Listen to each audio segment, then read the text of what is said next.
Okay, maybe it's not so bad then. Like when these guys say that the Ayatollah Ali Khamenei was a hardliner, I don't think he was. Khamenei wanted to negotiate with the West. They were nowhere near as aggressive as they're presented in the West. Now, his son might be different. I don't know.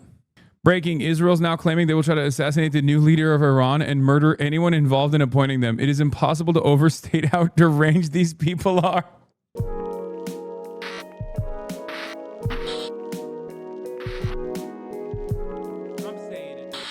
Now, we've just got some breaking news that's just come into us.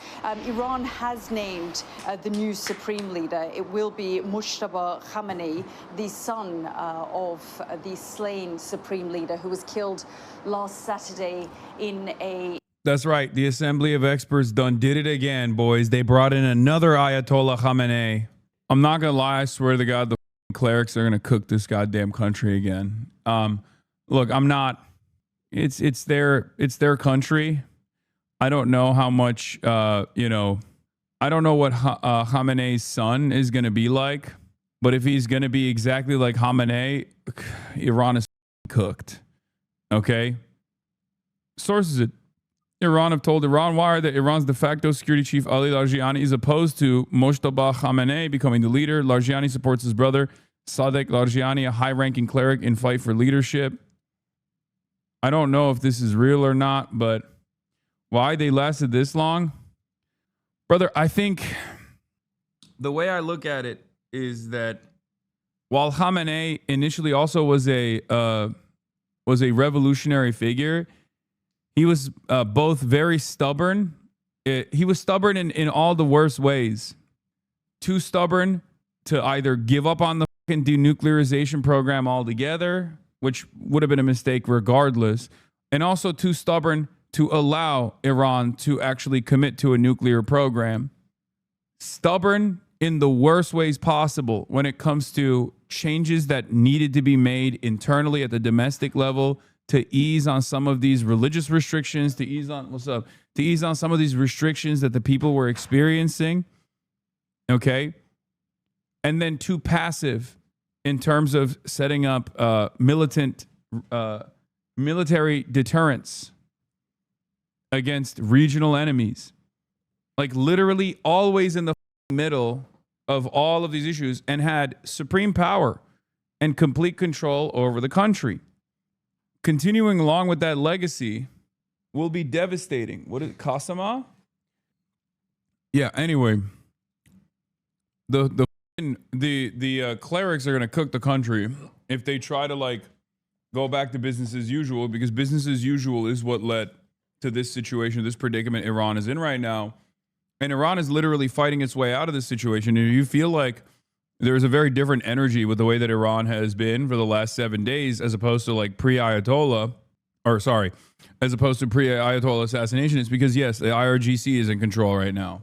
It's ironic because they're a theocracy, but we are an infinitely more barbaric version of the theocratic approach that they have, right? Like they're a theocracy. Look at the numbers, right? The idea is that they're like an Islamic theocracy and therefore they're backwards, they're barbaric. But then you look at their education, the educational goals that they've hit. You look at like women's education in Iran as opposed to women's education in America. And it's like, it's alarming that they have a higher amount of degree holders per capita than the United States of America does. They have more engineers than we do. They have more people in medicine than we do. They have more women representation in these fields than we do. like we're like, they're a backwards Islamic theocracy. We are supposed to be the secular country that's supposed to be the secular Western liberal democracy.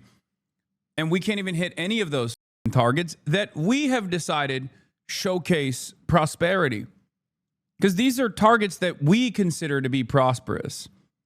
What are you trying to say? My attainment is shit? Yes, educational attainment in the United States of America is doo-doo.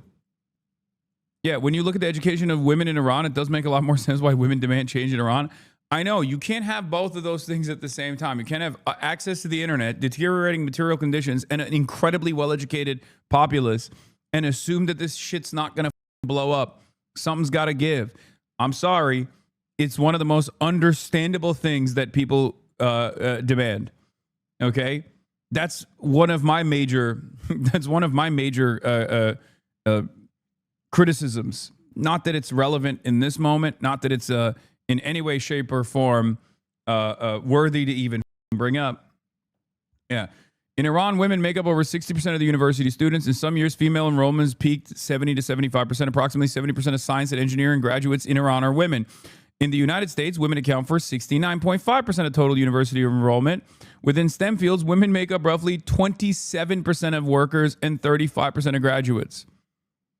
In Iran, women make up 70% of science and engineering graduations. Okay? It's so incredible. Like there is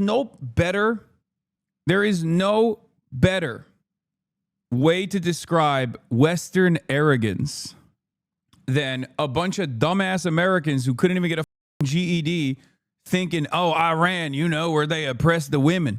And there is a lot of oppression in the social side of things.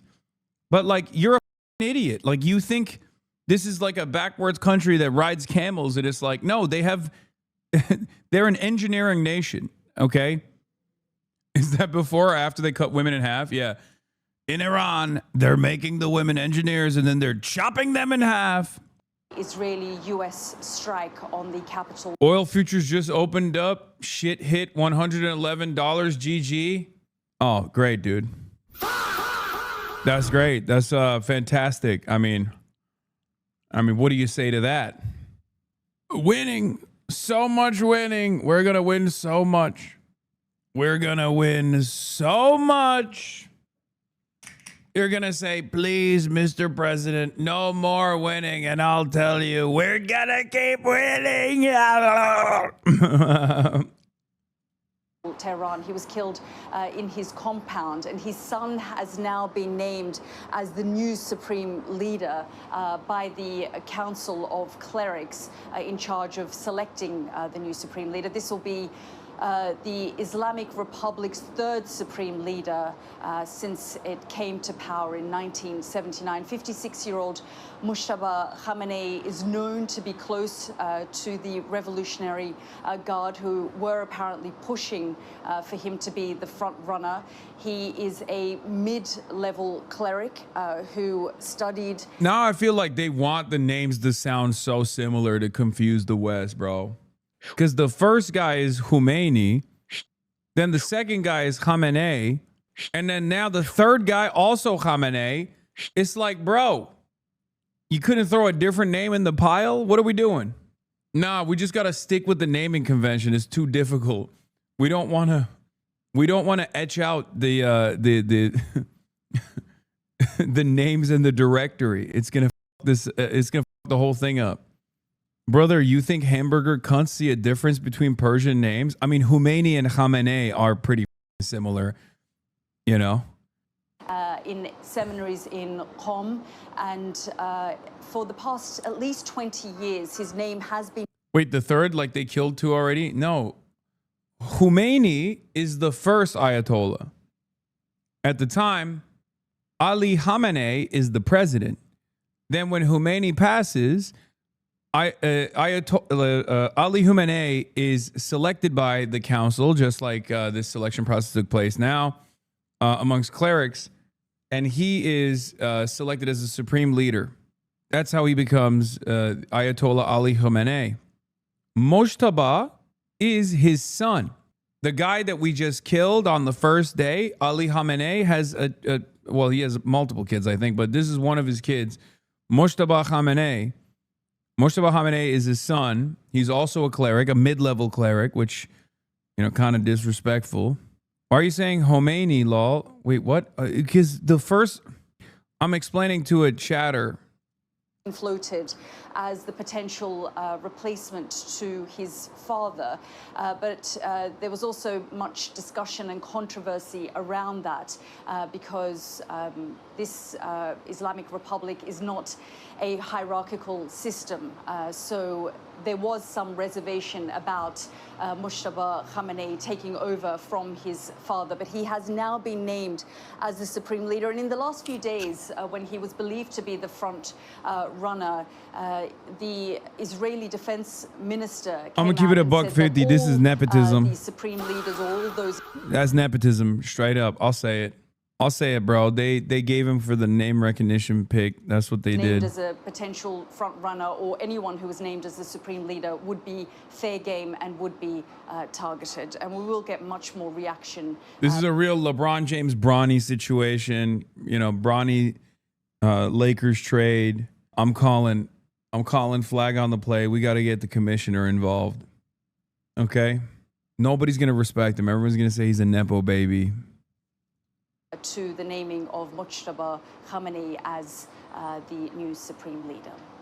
Now, in a moment, we'll get reaction from Washington with our James Matthews. But first, let's go to our Cordelia Lynch in Tel Aviv. And Cordelia, I'll get to my interview with the Qatari Prime Minister. These two are low-key my favorite anchors at Sky News, which isn't saying much, but they are like, at least they like have a tendency at times to recognize the humanity of those who were destroying the lives of. Minister in a moment, but we've also now heard that the new supreme leader has been named the son of the slain supreme leader. And of course, Israel has a powerful mid-ranking cleric. Damn, bro, they keep calling him mid.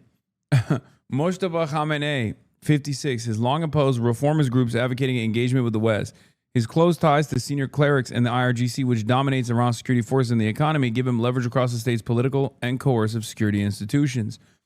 He amassed influence under his father as a key figure within the security apparatus and the vast business empire it controls, operating for years as Ali Khamenei's gatekeeper and, in practice, a mini supreme leader, analysts say. The U.S. Treasury sanctioned Mujtaba in 2019, saying he represented the supreme leader in an official capacity despite never holding elected or formal government office. A Gulf source familiar with the regional government said, thinking of Mujtaba's appointment, this tells Trump and Washington that Iran will not back down. They will fight on until the finish. Salem of the Middle East Institute likened Iran's trajectory to Iraq under Saddam Hussein after 1991 or Syria under Bashar al-Assad after 2012. Governments that survived years of war and isolation but steadily lost control. They're doubling down on the hardline, Salem said. Internally, it's terrible and deeply destabilizing. Okay, maybe it's not so bad then, because I felt like when these guys say that the Ayatollah Ali Khamenei was a hardliner, I don't think he was. I think there are hardline in terms of what? Because they wanted to negotiate with the West. Khamenei wanted to negotiate with the West. I don't think that's a controversial take at all, especially because they did allow the JCPOA to go through. They followed through on the JCPOA. They were nowhere near as aggressive as they're presented in the West. Now, his son might be different. I don't know. But this guy said, being Islam is radical. Being Islam. The IRGC pledge allegiance. Iran's Revolutionary Guard says they are ready to follow new Supreme Leader Mujtaba. A middle finger to Israel from the regime, but like his father, it will take years for him to consolidate power. For now, expect the informal council to continue running things. The president, parliamentary speaker, judiciary chief, and reps from the IRGC and regular military. Yeah, most likely. Well, we just killed his family, so maybe it might be different. I don't think these guys give a shit, bro. I think that the real pressure is going to come from within, because the IRGC has been waiting for this moment in some respects, and they cleaned up all the older ranks. For the longest time, I kept repeating over and over again, if you recall, that Ayatollah was the most restrained figure that we would deal with in the West, okay? Restrained to a fault.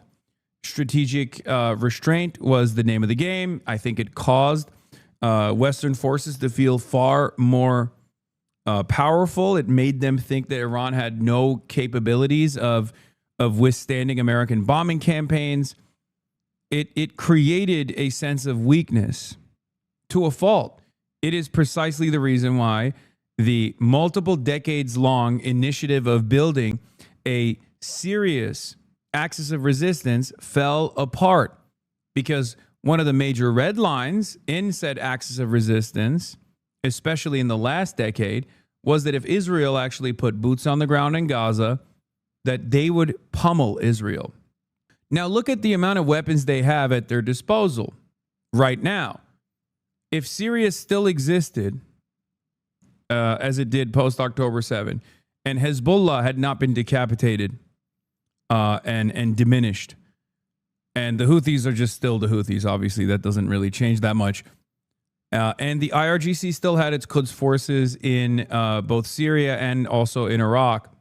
And they mobilized against Israel very quickly after October 7 for Israel's violation of said red lines.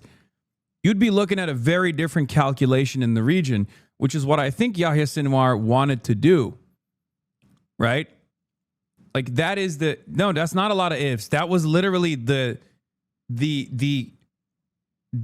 not a lot of ifs at all. That was the whole ball game. And what I'm trying to say is Iran's restraint at that time over and over again, when Israel kept violating more red lines and kept slowly but surely, alongside the United States of America, took out Iran's axis of resistance in the region piece by piece. And then Syria fell entirely. It was over. From that point on, Iran was much more diminished in its reaction or its retaliation to Israel. I don't know if you would have seen a different calculation or you would have seen a quicker U.S. intervention. I mean, think about the U.S. intervention that's taking place right now, though. Think about the U.S. intervention that's taking place right now. Now imagine a much more powerful axis of resistance that wasn't destroyed over the course of the last 2.5 years, very successfully, mind you. I don't think if the United States of America right now can't withstand and can't successfully defend its own assets in the region, can't defend its most powerful ally, the only country that they care about, Israel, successfully. Israel's defenses have been deteriorating. Israel cannot even do early enough warnings for its citizens right now.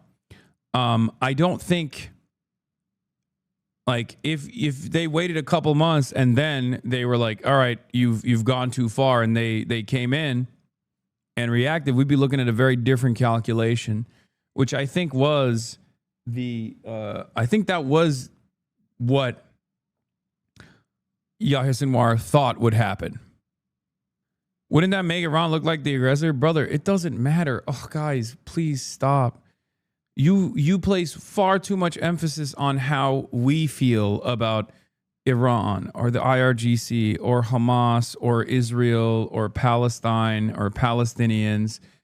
We are not a part of the calculation. America doesn't operate in a democratic manner.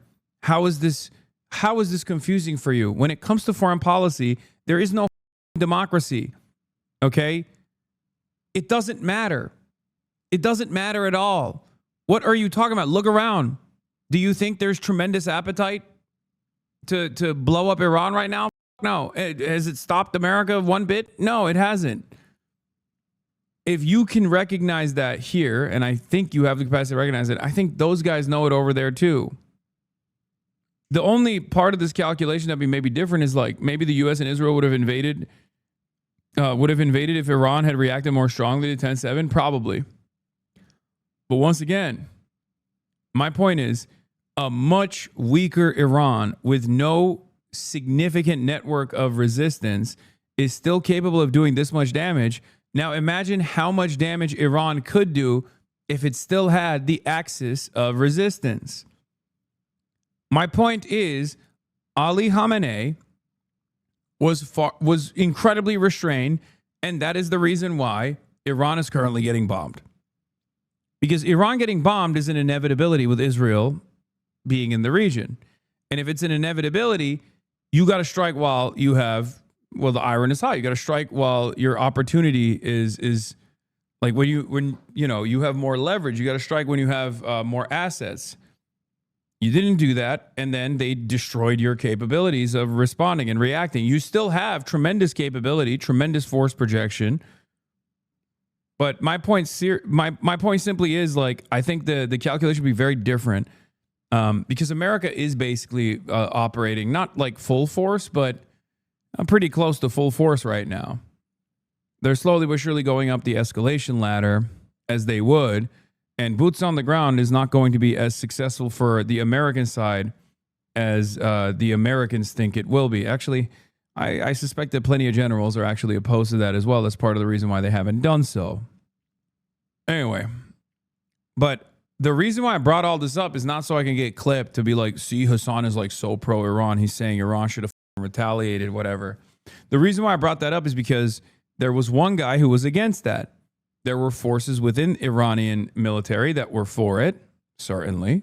The IRGC being the hardliners, the real hardliners. The ones that were much more pragmatic and understood what was necessary. But the Ayatollah was not one of those guys. He was the final setback. He had the final say. He was the one who kept repeatedly saying, no, we can negotiate. We can negotiate. Obviously, like the civilian governance side, the president, foreign minister, those guys are all moderates. They're always moderates. That's more so to throw a bone to the public, to be like, see, we're listening to your demands. We can say this in hindsight, but Iran's actions indicate that they cared about their people, which undermines their nonsense regime take. We hear from everyone, including progressives in the West. Diplomacy meant less of their own people died. Otherwise, the logic of Sinwar makes sense. There's no negotiating with Neanderthals. What are you talking about? No, that's my argument. My argument is literally that, like, this is an inevitability. So you have to, my argument is, if it's an inevitability that your people are going to get slaughtered by American forces, as we're seeing it happen right now, then you have to strike while you have more leverage. If you don't actually take the opportunity to strike when you have more leverage, clearly diplomacy doesn't save lives at the end of the day. They're not always moderates. Ahmadinejad and Raisi weren't moderates. Sure. You call the regime all the time too? Yeah, but I call the American government a regime as well. I don't think regime has the negative connotation that that people present it as. Like, it's just, I think it's, it is what it is. I also say the Iranian government all the time. I use it interchangeably. Weren't they still building up their military capability in the proxies? Iran wasn't sitting idle. Wait, building up their military capabilities? Brother, what are you talking about? They got like 50,000 drones. They've already built it. What, you think in the last 2.5 years they really escalated their manufacturing capabilities? That's crazy. You just added 2.5 additional years into the stockpile, but you didn't add like a tremendous amount, I don't think. They've been building their military capabilities. No, but their gamble was that this wouldn't happen. We agreed they were too moderate, but had struck it first. I feel like your agitprop would have been that they're partially responsible for the deaths of their own people. Just keeping it a buck. What? I mean, it would have made my life much more difficult in the West to help people understand, like, where this other side was coming from. But I still would have done it regardless. Even if I was successful or not, it doesn't matter. Because what matters at the end of the day is results. Western attitudes on this issue are unfortunately, for the time being, utterly inconsequential. Do you understand? Like, that's why whenever post-October 7, people are like, why won't Hamas just release the hostages? I was like, you're stupid. You're a stupid person. Like, it would make it much easier to defend Hamas. It's like, what are you talking about? What is this? My sister-in-law is an aeromedical evac flight nurse. They just had 200 nurses get deployment orders. She said, this is the most AE deployed since before 2010. Indicate boots on the ground is guaranteed. I don't know. Doesn't this kind of delegitimize the Islamic Republic? Looks more like a monarchy now. How can you say Western attitudes don't matter when we are bombing the country currently? Okay, do you like that we're bombing the country? No. Does the majority like that we're bombing the country? No. Now you understand why Western attitudes don't amount to anything, because Democracy is a lie when it comes to foreign policy. Do you understand?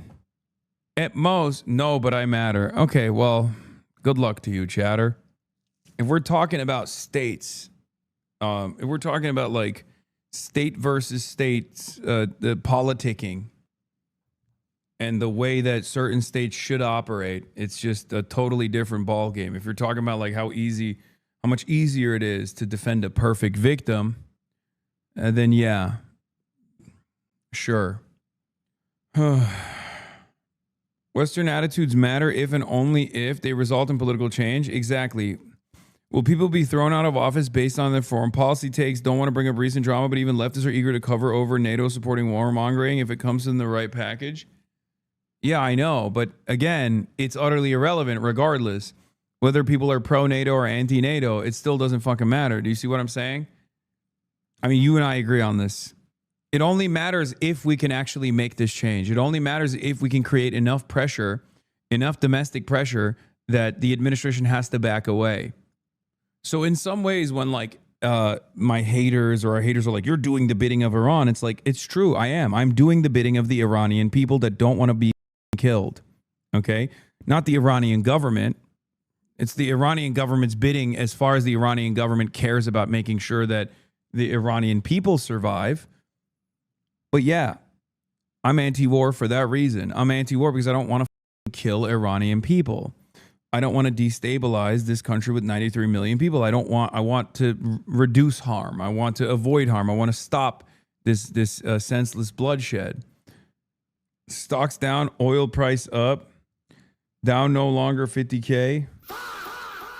Crude oil surges 20%, hits $111 barrel, stock futures fall. Can you please explain why the nepotism won't delegitimize the Ayatollah? Brother, what are you guys talking about? It's literally a bunch of, it's a closed door meeting of like 80 clerics that pick who the Ayatollah is anyway. What are you like a Shia cleric? Like what? It's so funny. Chatters are like, excuse me, as a Shia theologian, I have to tell you, this is really rubbing people the wrong way at the Islamic Institute of Ali in Tehran. No, white Californian law. Won't that shake Shia support if it doesn't look as godly? What? No. The British government is really undermined by the nepotism of King Charles. Okay. The amount of control that King Charles has over the British government is negligible in comparison to the amount of control that the Ayatollah has over the Iranian government. The Ayatollah has final say on everything. And it's not symbolic. Okay? That's a little crazy. That's these things do matter for sure. Like obviously the Ayatollah is not like, you know, Ali Khamenei is not sitting in a bunker hitting all the missiles. I know they used the king to coup Australia before. I know they have some power, but that's like, it's again, they're not as involved in the day-to-day affairs. They're not as involved in the day-to-day affairs of you know, British governance as like the Ayatollah is. Khamenei just got younger, alhamdulillah. A phrase widely circulating on Persian channels. Khamenei just got younger, alhamdulillah. Oh, that's funny. Public celebrations around Iran tonight.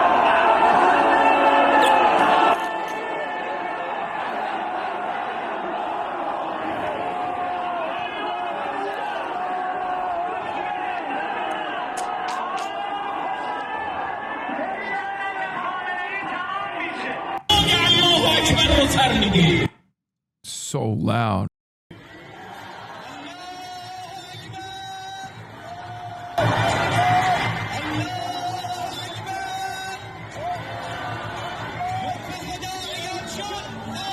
Someone needs to inform these guys that there's a white Californian who has concerns about nepotism.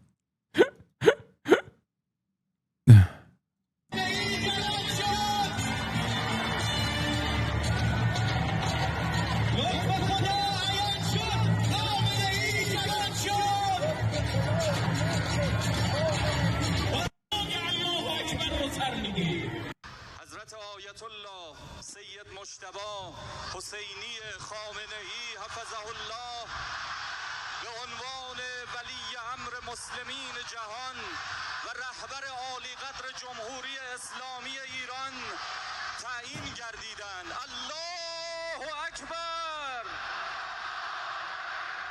الله لبیک یا امام، لبیک یا امام. این چراغ‌های موبایلاتون رو روشن کنید. دست خدا بر خامنه‌ای رهبر ما. دست خدا بر سر ما. آفرین. دست خدا بر سر ما. خامنه‌ای رهبر ما.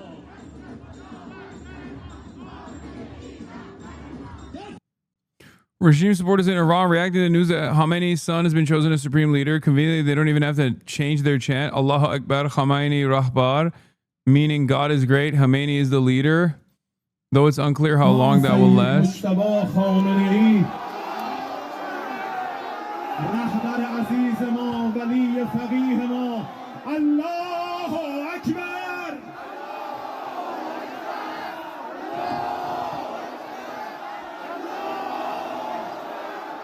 Allahu Akbar.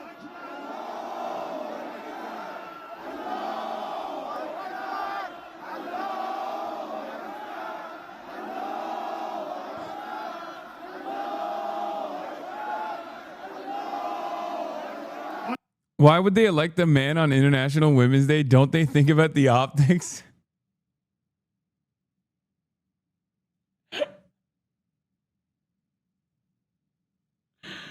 Oh, damn, chatter. Someone needs to ring him up. Allahu Akbar. Khamenei Rahbar.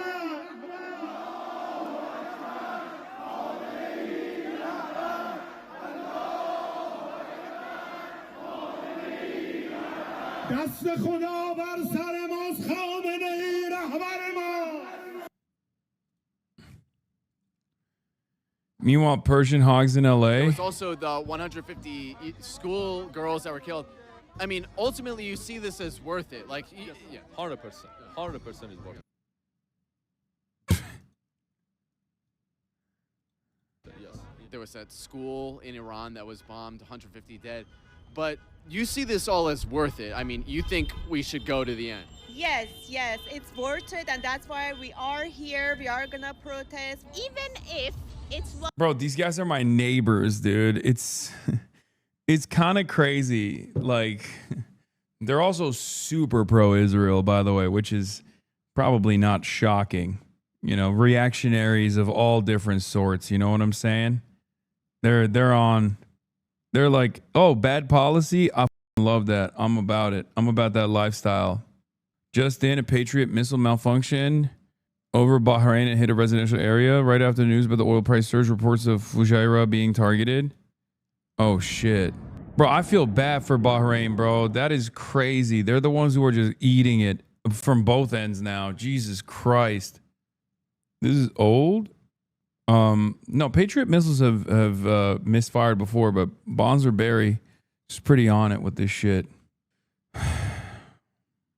Usually, the leader of Iran can recommend a successor to the Assembly of Experts, and the members take it into consideration when voting. Imam Khomeini recommended martyr Imam Khamenei.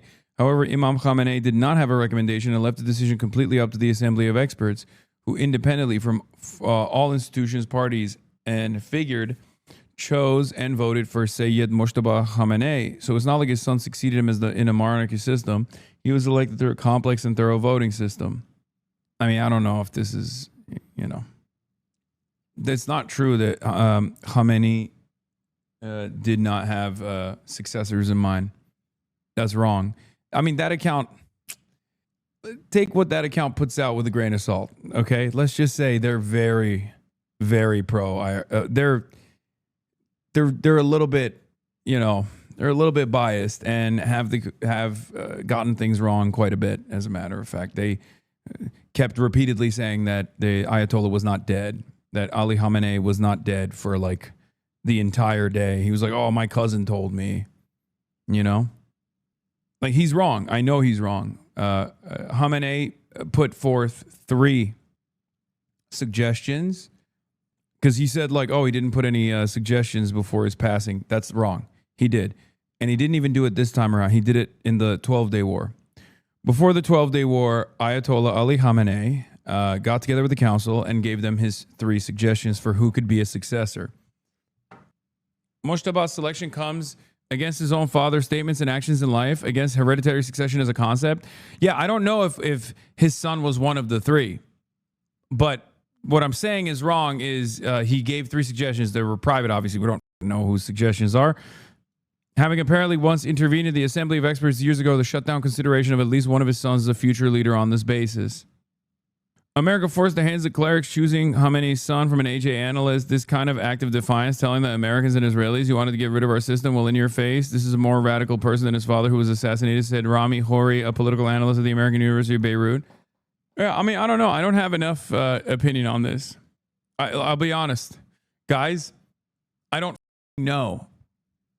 Okay? I don't know about what kind of leadership the new Khamenei will engage in, okay? What kind of leadership roles he will be taking on, where the country will go. Sorry, that's a little bit outside of my pay grade. I'm just a situation monitorer. I know some things. This is not one of those things that I know. Not an Islamic regime missile. It was worth it. Very, very worth it. Sorry, you are accusing the IRGC of genocide. Yeah, they killed around 32,500 people. It has been like 2 months that we lost like over 50,000 people got killed. In January, in 2 days, they massacred people, 90,000 people. 90,000. 90,000 people, and some people are still in the prison. Some people, they take out their eyes, and it's in 2 days. You would support Donald Trump, for example, sending troops or sending more airstrikes to Iran? Yeah, whatever Trump is doing, it is helping us, of course, 100%. There was also a report today that he was considering sending troops to Iran, and you would support that? Yes, I would support that, yes, because I believe he's doing the right thing. Donald Trump has been looking at more options, airstrikes, but also sending troops to Iran. Would you guys be supporting that? Yes, we will. He's considering sending troops in as well. Is that something you'd support? Actually, that's what we want. Yeah. And I also see a lot of Israeli flags here. I mean, this is also to protect Israel from Iran as well, yes? Exactly. Thank you to President Trump and Netanyahu for standing with people. If you had Donald Trump's ear right now, you were in the Oval Office, private room, what would you tell him to do? President Trump, please bomb my people more. President Trump, I love the bombing of my people. President Trump.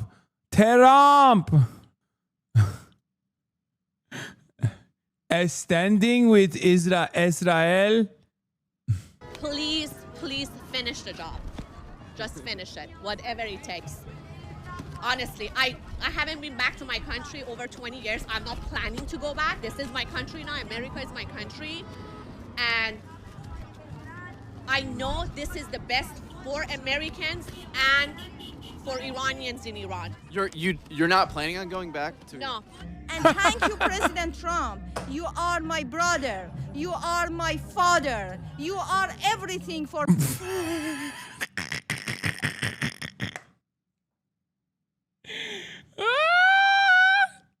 myself, for my country, for my people. And thank you, Bibi Netanyahu, for supporting Persian people. And thank you, the soldier they killed in this war. And bro, I swear to God, I'm about to see my like dentist or some shit in here. It's like I can't. Like when I tell you, like, one, this is my neighborhood, like literally my neighborhood. I think they're in downtown LA, but like they all live in my neighborhood. They're all my neighbors. Okay, when I tell you like restaurant owners, dentists, small business owners all around, people who sell furniture, people who sell rugs, like car dealership owners, like every single person that I live around is this person, okay? The 6 people, American people, and thank you. And thank you. I want to say thank you to their family. It feels like a psyop. So many of the Iranian diaspora doesn't want war, but this is the type of people the diaspora is being mainstreamed.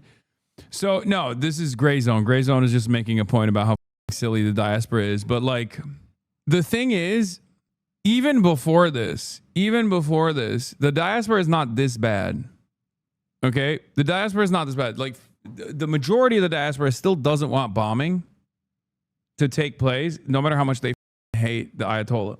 The problem is American media loves going to these guys because they're trying to, create an environment of permission. That's it. That's the reason why that crazy haired lady was like on CBS, CNN, ABC, also turning around and being like, President Trump, please, I beg of you, President Trump and Bibi Netanyahu, Bibi Netanyahu, I love you. Save me. Trump says this war isn't about freedom. Hexas says this war isn't about democracy. Rubio says this war isn't about liberating Iran, but somehow the Iranian diaspora steadfastly holds the notion that Iran will come out of this war better and freer. No, I live with the people. They are my family. They actually believe this shit. They're all like this. No, I'm saying there's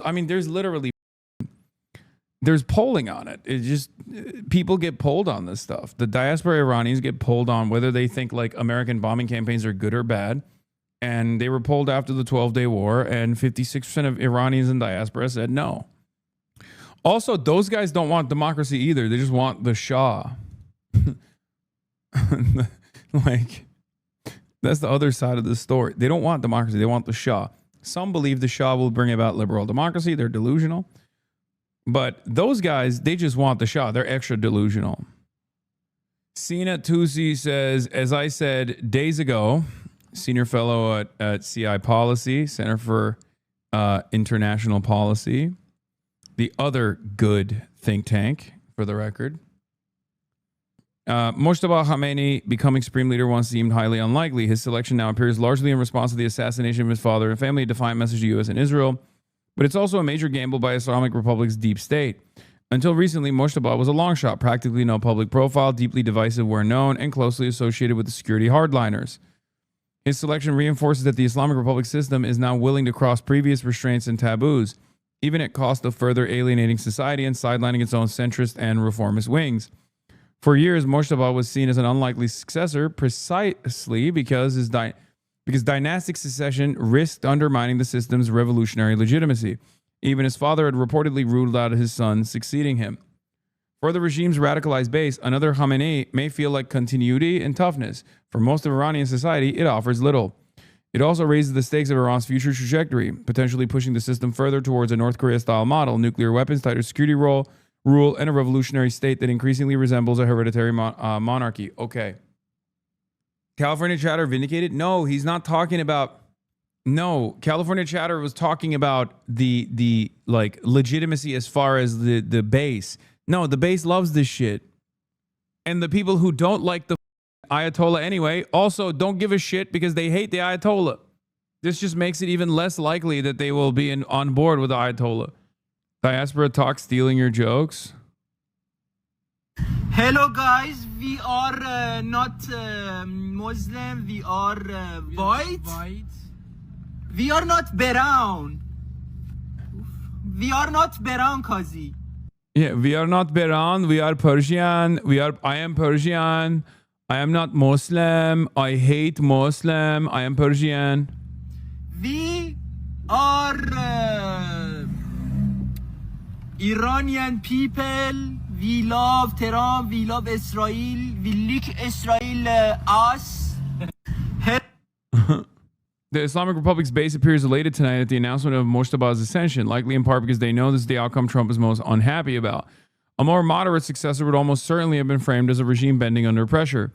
The younger Khamenei comes to power after not only his father, but much of his immediate family, including his wife and son, were killed by the U.S. and Israel. Have we checked on Patrick Bet David? He's really sad right now because he thought the Council of Elders would have chosen him. Watch, a heated exchange between former French ambassador to Washington Gerard Arad and an Iranian opposition activist. When the woman argued Iranians would accept outside help to escape the regime, we'll give our oil. We want our lives. Arad replied, yes, but he's coming to take your oil, not your hand. Yeah, it's so funny. And then they'll do like standpoint epistemology where they'll be like, sweetie, an Iranian is talking. Why don't you listen to him? Okay, well, some Iranians can be stupid, you know? What do you mean? This is a stupid idea because I'm sorry, you're just not paying attention to what's going on. Okay? Like I feel for you, but also at the same time, like, you know, this is a stupid thing to say. Notice that only works in one direction. Yeah, if someone is like, I'm Iranian and I don't want to be bombed, everyone's like, shut the fuck up. We're not listening to what you have to say. The volume of crude production that Iraq has already shut in is larger than the peak of feared but never realized Russian supply loss in early 2022 that spiked crude prices above $120 per barrel. And that's just Iraq alone? Nice. Breaking, Israel's now claiming they will try to assassinate the new leader of Iran and murder anyone involved in appointing them. It is impossible to overstate how deranged these people are. Oh my God, bro. It's like, I'm telling you, it's like a rabid dog. Like, it's like having to live with a mutated pit bull with rabies, dude. It's insane. They're just like, meow, I didn't get my wishes across. It is a lunatic state. Norm is right. It is truly a lunatic state. This is lunacy. Oh my God. Oh. So cool that they have nukes, by the way. And not only do they have nukes, but they also basically dominate American politics as well and get the most powerful hegemonic superpower in the world to do their bidding. Fantastic. Good group of guys to give, you know, our foreign policy over to. This is your most normal Israeli politician, President Trump. The Israeli military warned it would continue pursuing every successor of Iran's next supreme leader. In a post on X in Farsi, the Israeli military said it would also pursue every person who seeks to appoint a successor for the slain supreme leader Ayatollah Ali Khamenei, referring to the clerical body charged with selecting Iran's next supreme leader.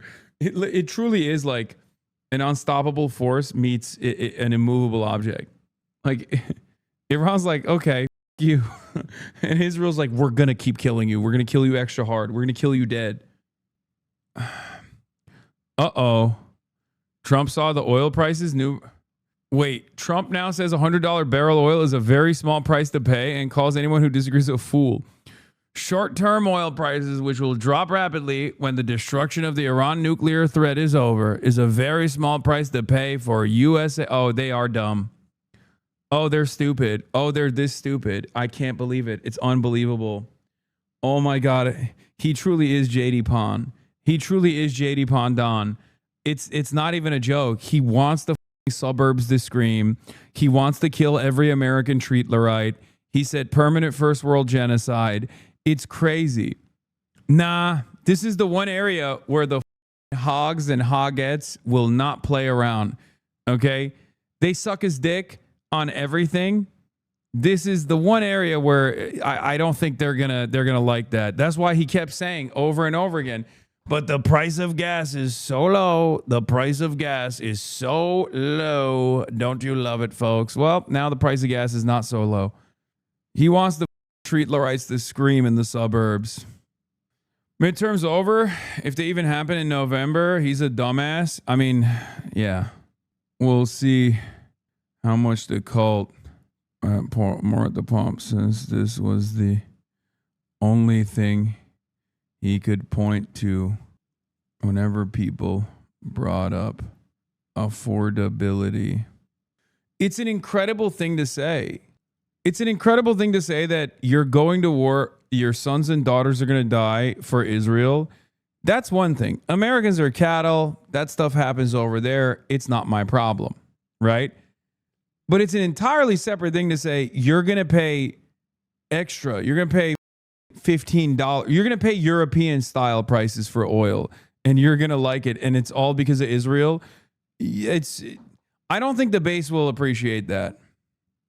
His base defends him being a pedophile? Yes, chatter, because his pedophilia doesn't touch the gas prices.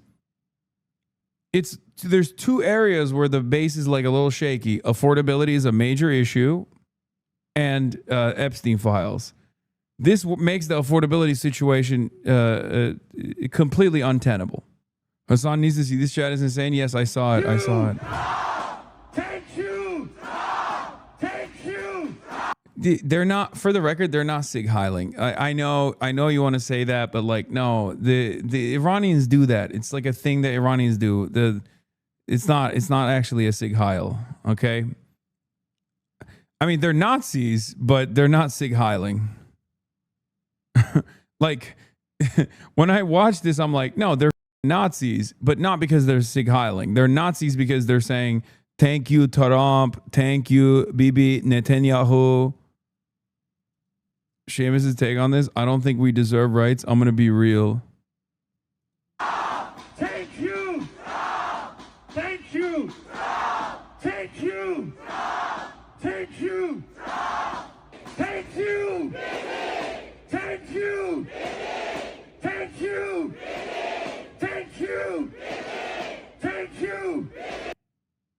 Holy, what a nuanced clip. I think so too. No, they're Nazis for sure, but not because they're Sig Heiling. Do you understand?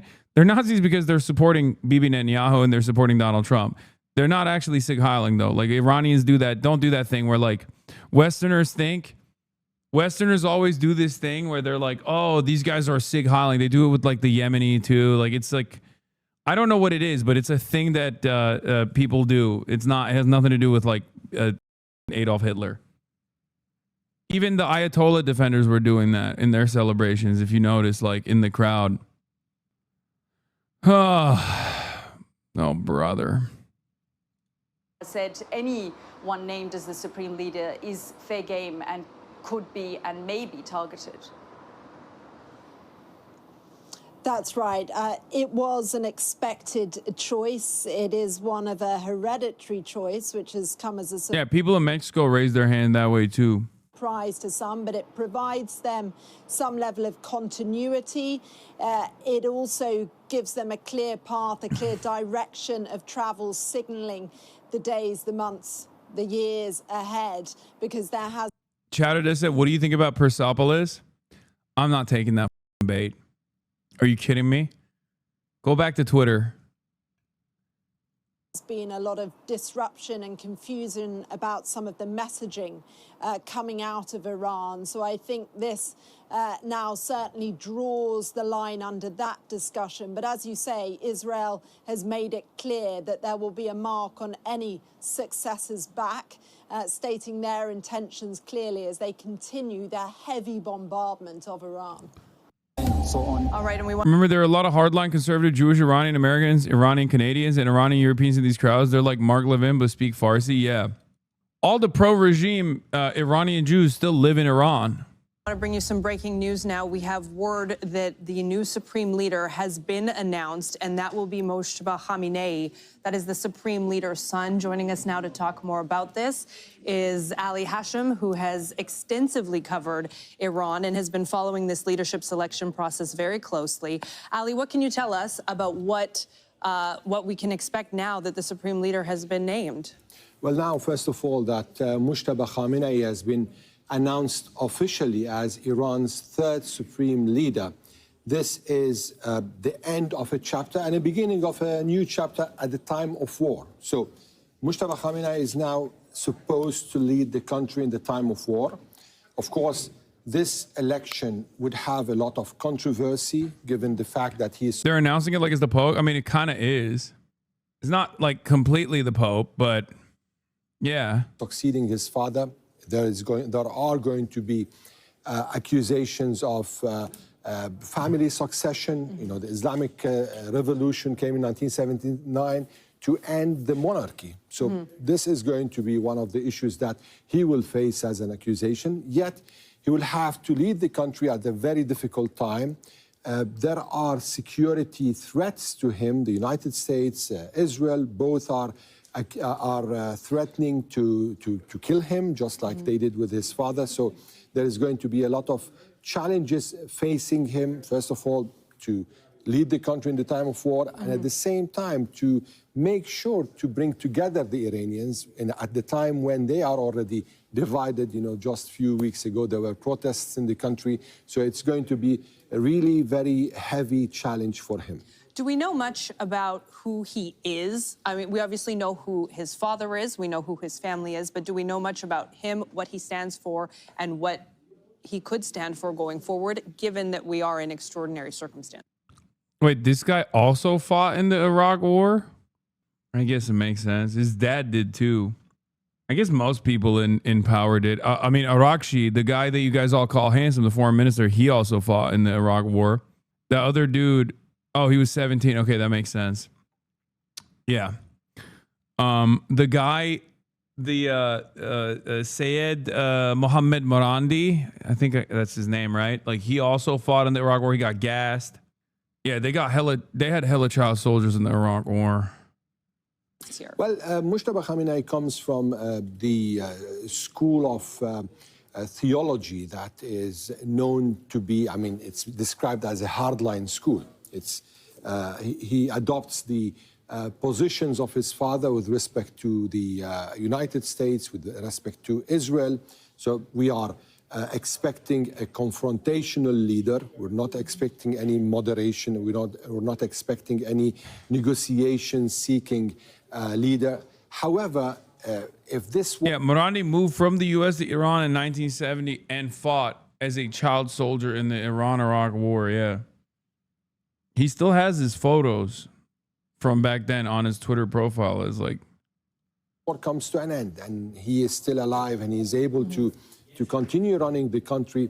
There is going to be a big potential seeing him there at this position to find new routes for Iran. This is one. On the second side, he is, of course, a cleric that's been teaching the highest levels of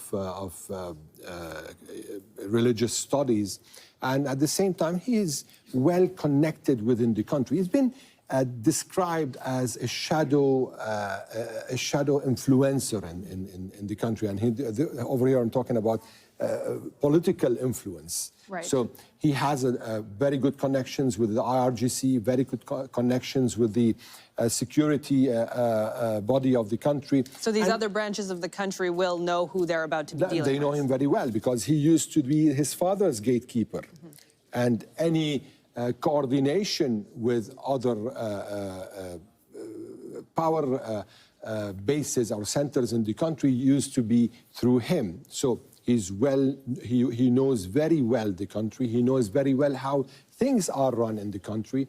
And given the fact his connections with IRGC and the security body, this could give him a lot of leverage. Also, he has his own he's part of the deep state.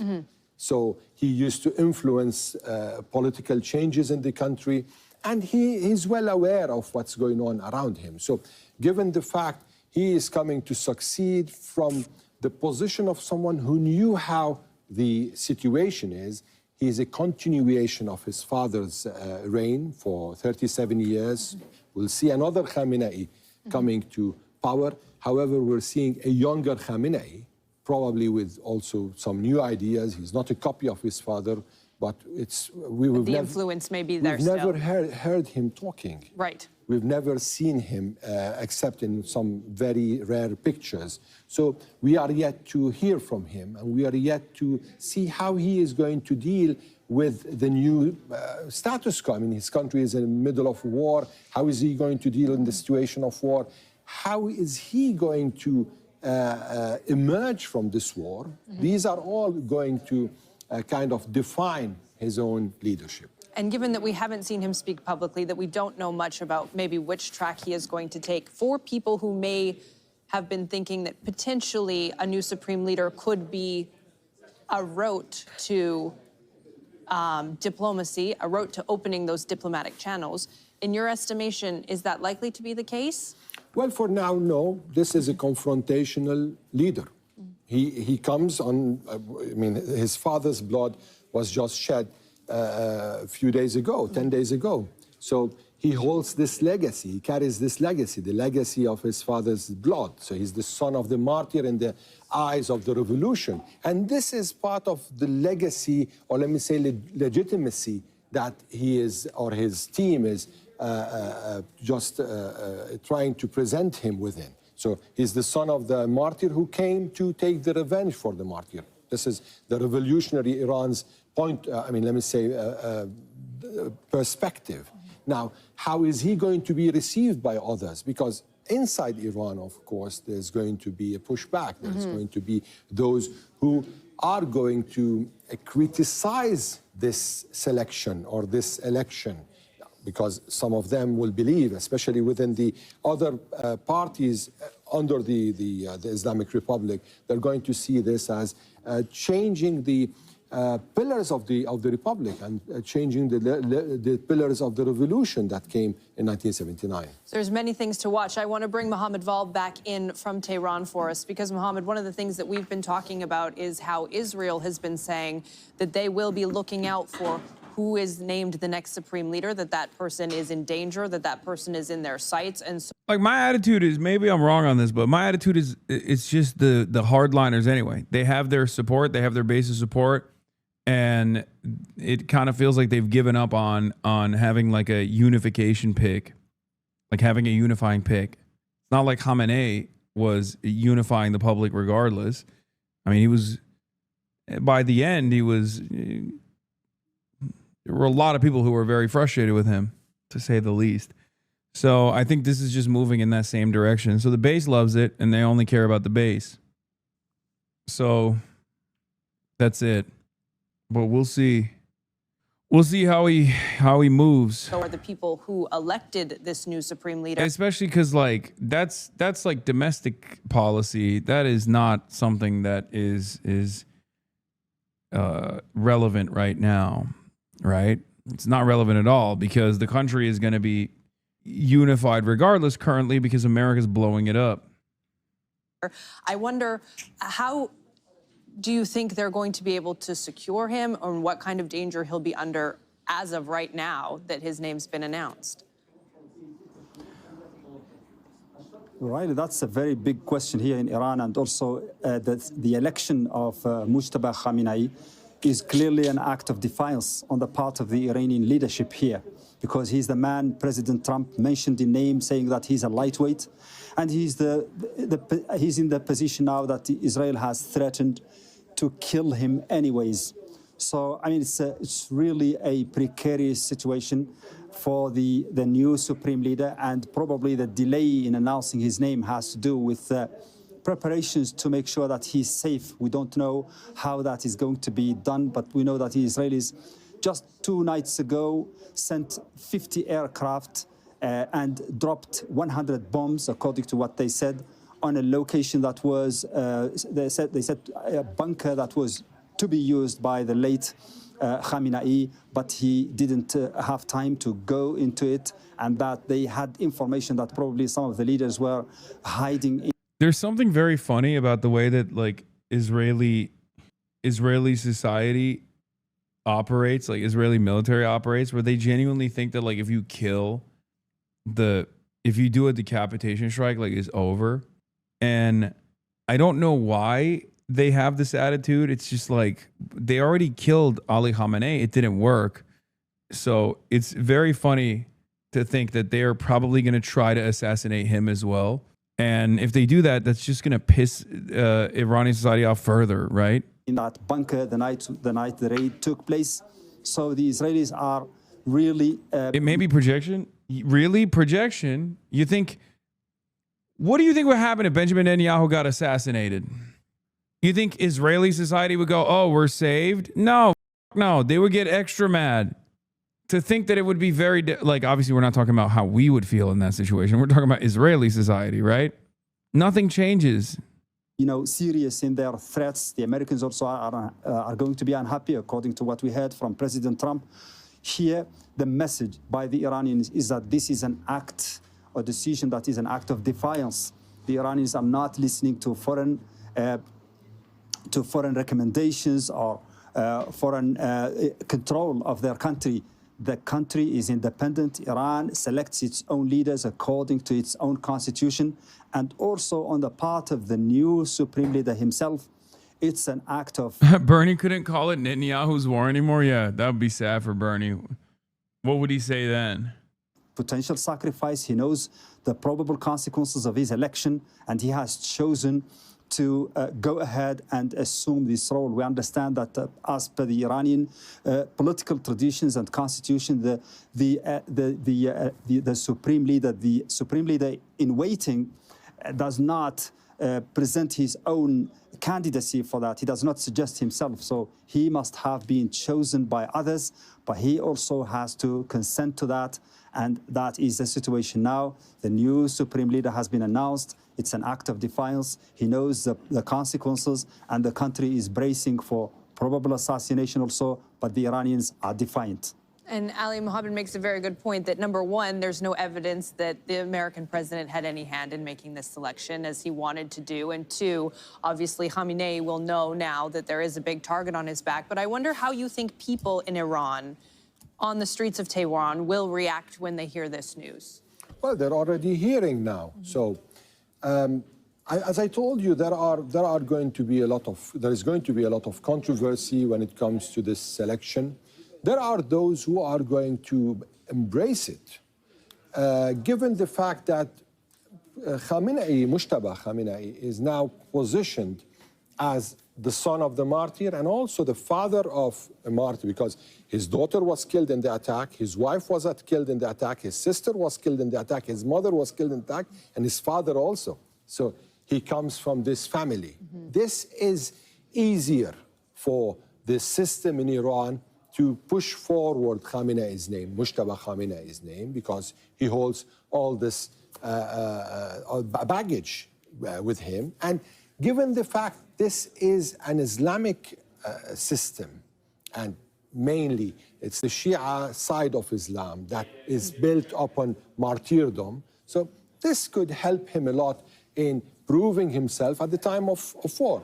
Yet, politically, there is going to be a lot of pushback. This is going to probably have its own impact, not now, probably after the war, because now it's time of war. Everyone is caring more on how the country is going to continue. So the debate right now is going to be more at the moment of war on the continuity, rather on what happened and how this is really hitting the pillars of the revolution. And Mohammed, to you, Ali was talking about how the new supreme leader is going to be a wartime supreme leader, and he's coming out of this immediately in this system of war. But there will also be many domestic issues to contend to as well. Who backs Al Jazeera? Qatar. The pearl of the Gulf. And my #1 funder. This broadcast is sponsored by you, the people, for you, the people. Piker Broadcasting Service is sponsored by you and your voluntary contributions in the form of a Twitch Prime, which is free, or your voluntary contributions in the form of a $6 a month subscription or gifted subs. However, the Piker Broadcasting Service is also sponsored by the beautiful nation of Qatar, the glorious nation of Qatar, the jewel of the Gulf. Piker Broadcasting Service is also sponsored by the Chinese Communist Party, the Communist Party of China, keeping the revolution alive. Piker Broadcasting Service is sponsored by the People's Republic of China. Piker Broadcasting Service is sponsored by the Democratic People's Republic of Korea, also known as Best Korea. As an Al Jazeera employee, we do in fact fund you, good sir. I've never been paid by Al Jazeera. If anything, they dunked on me. Last time I did an Al Jazeera interview, it was crazy. Piker Broadcasting Service is sponsored by Cuba. Piker Broadcasting Service is sponsored by Islamagoshism. Notice he leaves out Russia. I am not sponsored by Russia. That's the one country I'm not sponsored by. well. So I wonder what are going to be the main things that he'll be dealing with within the country, not just from a period of war. Well, the primary on that list could be national consensus over him. He's a sort of unknown figure, even though he's very well known, but he's unknown in terms of his personality because he doesn't speak a lot, he doesn't attend a lot of meetings and gatherings and so on, but he is known to be one of the hardliners and he's known to be very close to the Revolutionary Guard and to the Basij. So, I mean, for some people, particularly the reformists, they may not be happy with his election. Because they think that we are back to the square one. We have been trying to change the country to what we like, to the better, closer to liberalism and so on. But now and this is understandable because at a time of war, you need strong leaders. You need leaders who will stick to the line of resistance, of defiance, and so on. And probably the Assembly of Experts have put that into consideration at this particular moment. The appointment of someone, for instance, like Hassan Rouhani, who is seen here as a very compromising leader, who some people even describe him as the Gorbachev of Iran, a person who is very likely to strike deals that might compromise the interests of Iran. Well, I'm just saying what is being circulated here. Mm-hmm. The selection of that person could be seen inside Iran and even outside Iran as an act of some kind of surrender to the will of the Americans and the Israelis at a time of war. So the Iranis don't like to be seen as showing weakness here. And the hardline approach that has led to the election of this new supreme leader is a result in the minds of many people here of what is going on, of the aggression against Iran, and Iran needs really to show toughness. And Ali, your thoughts on that? Well, there is something really ironical here. When Khamenei, the father, was elected at the time when the war was ending, the war between Iraq and Iran in 1989, it was like the beginning of the end. And now Khamenei, the son, is being elected in the middle of a war. Mm-hmm. So we're seeing two different paths. And this is going also to shape Mujtaba Khamenei's experience in his, this all depends on whether the Iranian security and military will be able to preserve his life, to keep him away from assassinations, to defend him. These are all challenges that the security and military system are going to face, besides what he's going to face. Also, from now on, there is going to be one man taking the decisions in this war. At least he is going to be directing. I mean, there's an institution that helps in taking the decision, but yet we will see his own approach and how this approach is going to be. Probably within the coming hours, we should be hearing from him. We should be hearing his manifesto. We should be hearing what he is promising the Iranian people, the region, and the world. All right, Ali Hashem here with me and Mohammed Val in Tehran. Thank you both for your analysis on this breaking news. Now let's bring in some of our guests to discuss these latest developments. Mark Kimmett is a retired American general and a former assistant secretary for political military affairs. He's in Washington, D.C., and in Boston, we have Rami Khouri, a distinguished fellow at the American University of Beirut. Thank you both for being with us. General Kimmett, I will go to you first. How does the election of the new supreme leader change the strategy of the U.S. and Israel in this, if at all? Candidly, I don't think it changes anything except for the aggressive talk by Benjamin Netanyahu that he is going to end the theocracy inside the country, and anybody they pick as a supreme leader will be eliminated. But in many ways, this adds a little stability to the situation. And if you're like me, where I believe this war will end at the negotiating table, this is a movement towards stability. Rami, I want to bring you in on this because I'd like to get your thoughts as well, just right off the top on this breaking news of Iran's new supreme. Here, let's hear what what Amal Saad said. Amal Saad is a scholar of Hezbollah and the politics of resistance axis at Cardiff University.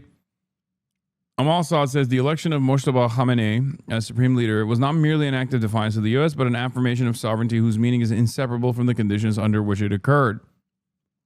Trump had explicitly declared his candidacy unacceptable, demanded full control over the selection process, and wanted that whoever was chosen would not last long without the U.S.'s approval, hubristically granting himself the right to determine Iran's next supreme leader and its political destiny.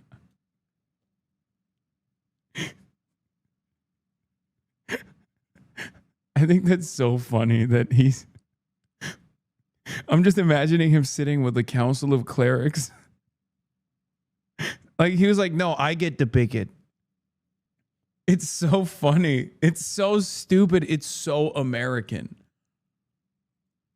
It's just like we are such spoiled children. I mean, we're monsters at the end of the day. We're such a monstrous, bloodthirsty country, but it's kind of funny how stupid we are.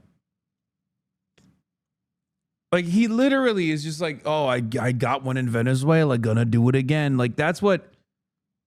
He's like a giant toddler with nuclear first strike capabilities. I can't believe it. Out of all the countries in the world, Iran is probably one of the best positioned to defend itself against America and Israel's bombing campaigns. Not only because of its topography, but also because, like, this is kind of how they designed their entire society. He thinks you can just, like, go in there and be like, all right, I bombed you guys a lot. I'm the captain now. I'm the leader. I am going to pick who your next supreme leader will be. Like, that's not how this works, man. These guys bled for this shit. He probably envisioned the new leader as wearing a Trump hat and really liked the idea. I know more about... Dude, he does look Iranian, though. He kind of looks Iranian. He looks like he could be like... He looks like he could be like one of them Armenian Iranians, or maybe like Azadi or something. You know what I mean? It reminds me of that photo with like the guy who made the AR-15 and the guy who made Kalashnikov standing next to one another. And the guy who made the AR-15 is holding the Kalashnikov, and the guy who Kalashnikov is holding the AR-15. And it's really interesting because, like, you look at them and you think, like, it's hard to figure out who's the American and who's the Russian in that situation. Have you guys ever seen that photo? It's giving me... this is giving the same vibe. Donald Trump inside of, like, this kind of garb. Yeah, see? Eugene Stoner and Kalashnikov. But if you actually look at... if you, like, given their outfits... Like, as soon as he holds... This is the American, this is the Russian. Okay? But because the American is the one that's holding the Kalashnikov, you think he's like a... Like, he could totally go for... He could totally be like a Russian... like a Russian politician or something. And Kalashnikov's holding the AR-15. He looks like he'd be like a hoorah. It's an M16, sorry, not the AR-15. Shut the fuck up, whatever. He looks like he's like a Japanese American guy. He's Turkmen. Yeah. It's really interesting that when you see Donald Trump in the garb, you're like, wait a minute. He could be Iranian, you know?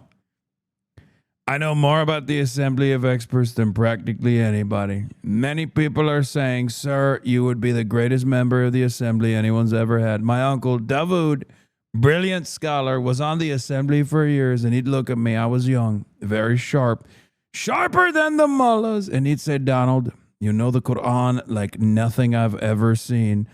And it's true. I have a natural feel for Sharia. Some study the Qur'an for 40 years, reading Usul al-Fiqh, as they call it, and they come out and they don't know anything. It's very sad. Frankly, it's a disgrace. I should be leading the clerics, the council. Anyway, demanding full control over the selection process. I like that we sidestepped away here.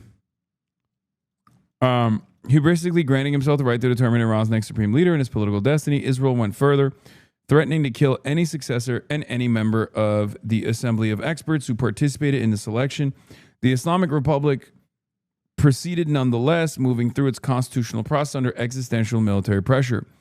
The fact that several members of Mojtaba's own family were killed in the U.S. strikes lends further weight to this argument. The U.S.'s demands for control over Iran's succession was therefore not simply a strategic miscalculation, but a profound failure to understand what sovereign self-determination means for a hyper-independent revolutionary Islamic Shia republic whose raison d'etre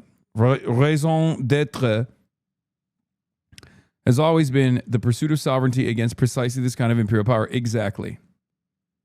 Their sole point of existence is this. They fought back against Iraq, backed by the Americans. They fought back against America. They fought back against the Western powers. This is literally their whole point. In this context, every statement Trump has made declaring the outcome unacceptable became retrospectively the condition of possibility for the act's sovereign meaning. What the U.S. set in motion is a cycle it cannot break, because every supreme leader Iran elects under the threat of assassination will, by the very conditions of his election, become the living embodiment of the sovereignty it seeks to eradicate. Toxic oil-filled rain about to fall on Turkmenistan due to the oil bombings in Iran. Whoa. An extratropical storm over northern Iran, which brought rain filled with toxic petroleum-based substances to Tehran, will move to Turkmenistan. The system will cause the formation of a new ETS over Afghanistan, bringing widespread rain, hail, snow to Pakistan.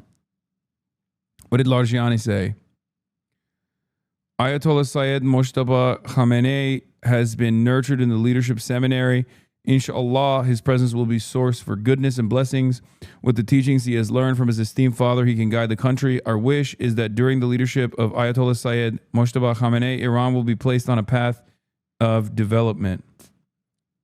Ali Larijani strikes me as he strikes me as a development guy. He would be a CCP guy.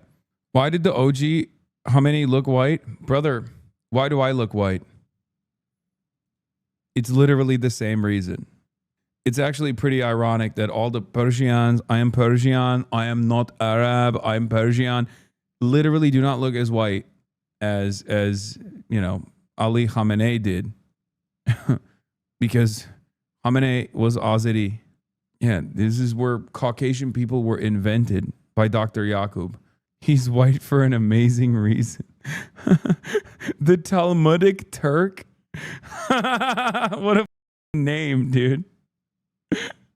Low-key, if you tan a bit and get a cut, you could be Puerto Rican. Hell yeah.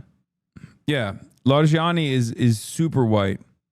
We should also elevate diaspora Iranians like Via who are against this war. Not all of them are Shahist bootlickers. True. All right.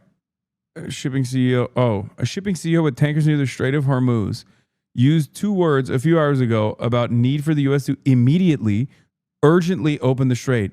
Asked, does the White House understand what is at stake? The answer is no. Leader Mojtaba Khamenei, the son of the former supreme leader, being named. What are your...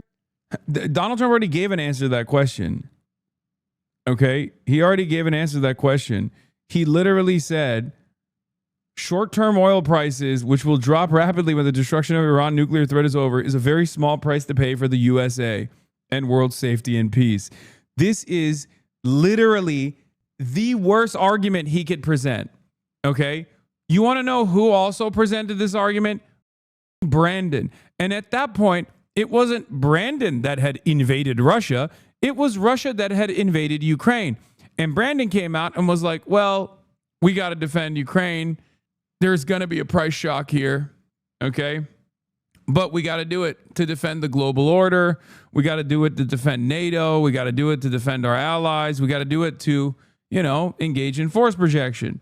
Donald Trump is doing the same thing, except worse, because no one had to invade or bomb Iran. So it's literally worse than even Brandon. Spectacular job, sir. Thank you. And it's not even because like Iran goaded us into it or something. It's because Israel got America to bomb Iran. Like, I can't believe it. It's unbelievable. Oh yeah, of course I know this guy is Walter White, Saddam general. Saddam top Lieutenant Izzat Ibrahim al-Duri. He looks very Irish for an Iraqi man. Yeah. Short-term pain for long-term gain. This is a short-term disruption for the long-term gain.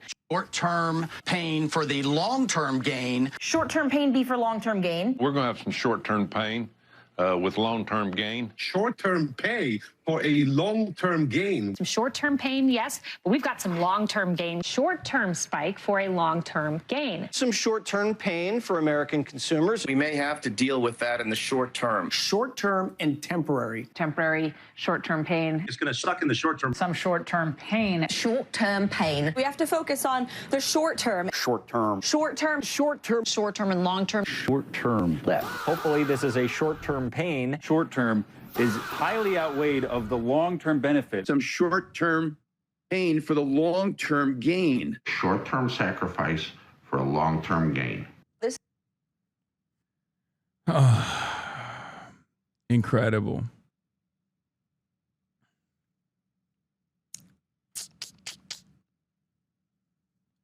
Yeah, you're going to like it, dude. It's going to be awesome. Your thoughts when you hear that name? Also, for the record, there is no long-term gain here, and it's not even going to be short-term pain either. I'm not sure they won't try and push this guy. Oh, dude, yeah. There you go.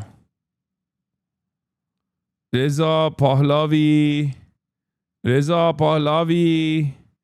He is the true leader of Iran. I am Iranian. Well, Riley, I think this kind of confirms what General Kimmett said, and this is a continuation of what Iran has had since 1979.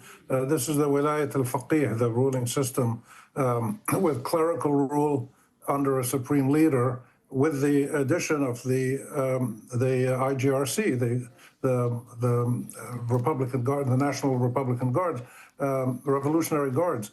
And these are institutions that are very well established, and the guards are the most important institution in the whole country, probably with the clerics. But they control business, they control guns, they control management of the system in many ways, and they're massive, and they control hundreds of thousands of people that they can bring to the streets. So I think this is a sign of continuity. Whether it ends up pushing for a negotiated resolution of ending the war, what will happen after that will be seen, because it'll be totally different circumstances. How much the Iranian people suffer, how much people keep threatening it. So these are unknown factors. But for the moment, I think this is kind of an act of defiance as well, telling the Americans and the Israelis, you wanted to get rid of our system? Well, in your face, here's a more radical. Iranians should choose their leaders naturally. Yeah, I mean, that would be nice, wouldn't it? Person than the guy who was his father who was assassinated. And so this is a sign of continuity, and we'll see what that brings. And General Kimmett, this supreme leader is coming in at a time when we're seeing attacks escalating to different civilian targets, things like oil depots, oil storage facilities. How is this advancing the escalation of the war? Well, first of all, I wouldn't consider infrastructure targets to be civilian targets. They're part of the economy. They're not civilians. But again, I think if you look at it from the Israeli side. But sorry, just to ask you on that. So what is a civilian target then? Is it just civilians? Primarily, yes. Yeah.